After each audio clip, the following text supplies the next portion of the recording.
Libra, this is for you. Sa mga Libra ito, guys. Tingnan natin ang inyong message today sa mga Libra. Kumusta na kayo, guys, sa mga Libra? Kayo ba busy sa work sa mga Libra na nandito? Tingnan natin ang inyong sitwasyon. Mahalagang message dito sa mga Libra sa kanilang sitwasyon sa ngayon. Mahalagang message ito sa inyo. Isang mahalagang message for you, Libra. Sa inyong sitwasyon, guys.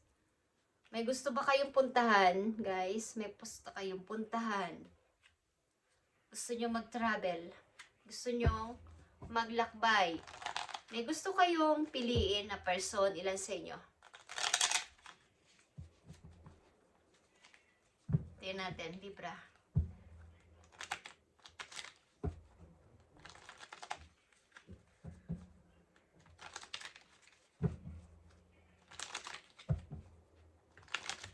Ilan sa inyo tumitingin sa mga iba't ibang bansa? Pangalan ng iba't ibang bansa, guys. Okay, tingnan natin. Message for you sa inyong kasalukuyan. Tingnan natin. Sa mga Libra, I need 3 messages dito for you.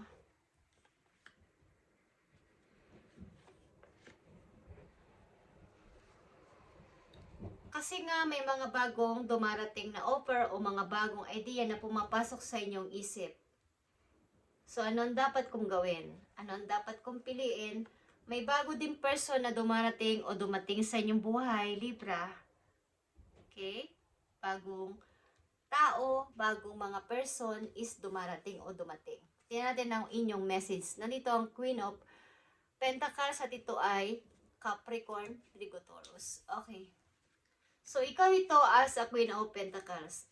Matagumpay sa buhay at kumbaga nasa okay na kalagayan pagdating sa trabaho, pagdating sa pananalapi is okay din, Libra, at kayo ay palatrabaho.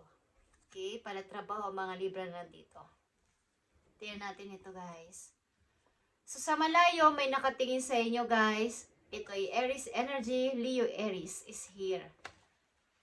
Sa malayo, may nakatingin sa inyo. Bali, 2 tao nakatingin sa inyo sa malayo, guys. At ito ay nasa ibang bansa, nasa ibang lugar.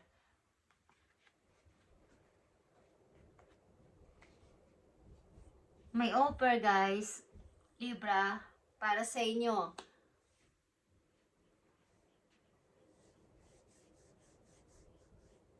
Meron dito nakatingin sa inyo sa malayo, nagmamanman, pero hindi literal. Hindi siya makalapit sa inyo. Okay? Sino to sa buhay ng mga Libra?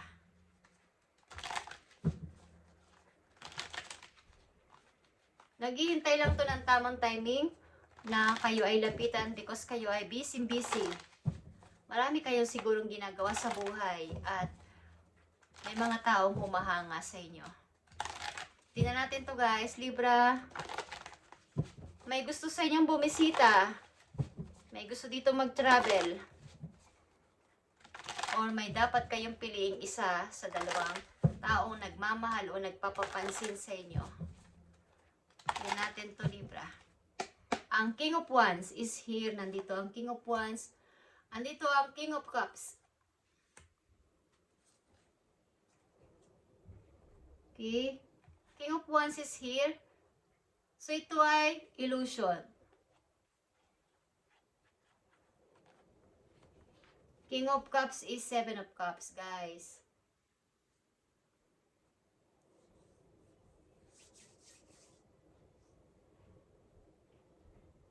So, ang hirap pumili.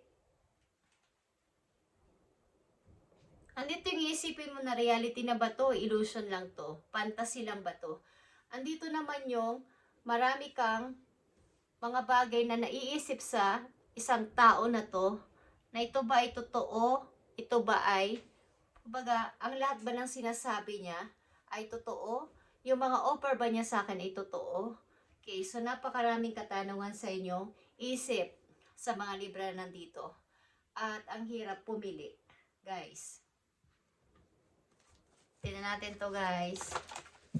ang King of Wands and King of Cups sa buhay ng mga Libra.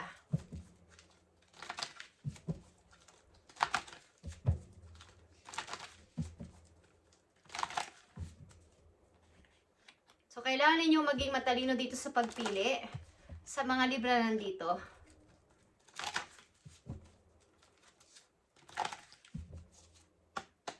Nandito ang King of Wands at King of Cups para sa mga Libra.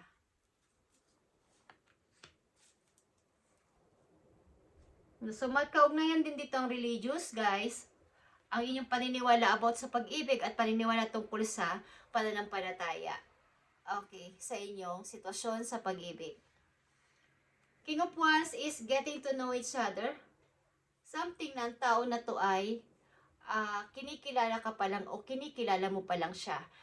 Ang person na to ay maaaring tanggap ka kahit ano ka at saan ka nanggaling, ano ang pagkatao mo, kung ikaw man ay may anak sa una, tanggap ka ng person na to, but kailangan lang niya ng maging honest ka sa kanya at sabihin ang totoo para malaman niya ang anumang nasa loob mo o ano talaga yung damdamin mo sa kanya. But ito ay seryosong person.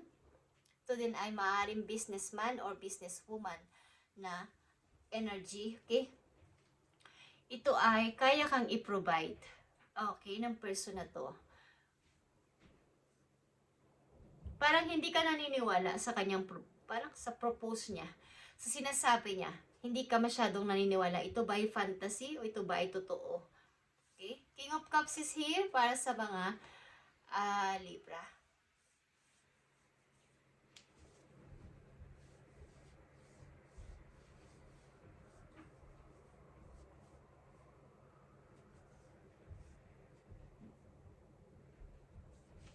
So, maaaring may pagtatalo dito sa isip mo sapagkat ito ay siya yung tipo ng tao o ng person na nakilala mo na parang mayroon siyang responsibilidad. May responsibilidad siya sa kanyang pamilya at may responsibilidad siya sa kung siya ay breadwinner sa kanyang pamilya is nagsusupport pa rin siya sa kanyang pamilya. Okay? At nandito yung ang hirap piliin kung sino sa dalawang ito ang iyong gustong pansinin or piliin sa kanila. But ang nandito is kayo ay maaaring busy sa work at hindi naman nyo binibigyan ng pansin masyado itong mga energy na to na nagpapahiwatig sa inyo sa kasalukuyan. Maaaring kayo ay nakatuon sa inyong career o sa inyong kinagkakaabalahan sa ngayon is nandun kayo nakafocus. But merong mga offer dito ang mga 2 or more na tao para sa inyo. Meron kang gusto pang kilalanin ng iyong pagkatao at meron naman ditong person na kapag dito yung love but may kailangan pang unahin. Okay? Nandito yung tamang paghintay, parang timing. Kung ako yung pipiliin ni Libra, kung tanggap niya ako, kung ano ko, kung sino ko, at ano yung pinagdadaanan ko sa ngayon. Kung hihintayin niya ba ako hanggat sa maayos ko tong aking problema sa aking pamilya. Okay? Meron ditong isang person na naghahangad ng paghihintay kung talagang kayo para sa isa't isa.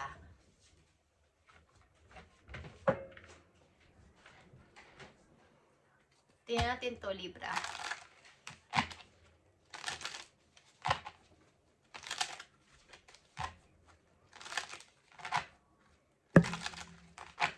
Ano ang salubin ng Libra sa kanilang natatanggap na mga papuri na to? Ano ang salubin nyo sa mga tao na to na nagpapapansin o gustong kilalanin ka pa? Ano ang inyong nararamdaman o ano ang inyong gustong mangyari sa mga Libra?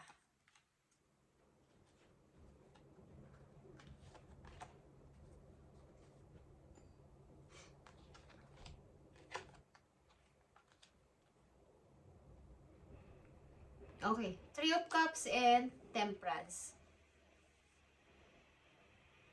So, maaaring kayo ay busy talaga sa inyong private life at wala kayong masyadong iniintindi about dito sa mga tao na to na nagpapapansin sa inyo o nagpapakita ng intention sa inyo o attention sa inyo, nanghihingi ng attention sa inyo, is maaaring kayo ay busy sa inyong trabaho at pakikipag, kumbaga paminsan-minsan din paglabas with friends, at maaaring kayo ay mayroong focus ngayon sa sarili ninyong career at maingat kayo sa inyong pagdidesisyon. Kung ano man tong inyong pagdidesisyonan, iniingatan nyo huwag kayong magkamali. At mayroon kayong big target kasi. Ilan sa inyo ay mayroong panata na itatapusin ko muna to bago ako umibig ulit o bago ako umibig pa is tatapusin ko muna tong aking pangarap na to.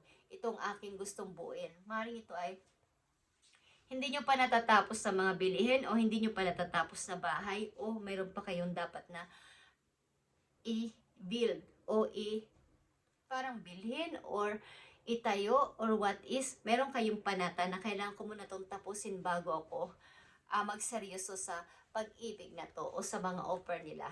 Okay? Sa lupin ng mga Libra.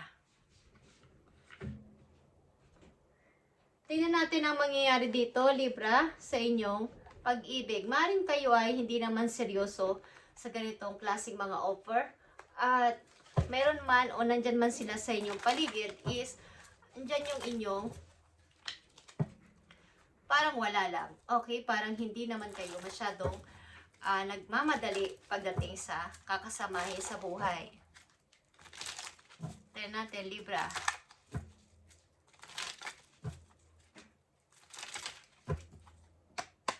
Para to sa inyo, guys, Libra. I need 3 messages dito mahalaga for you.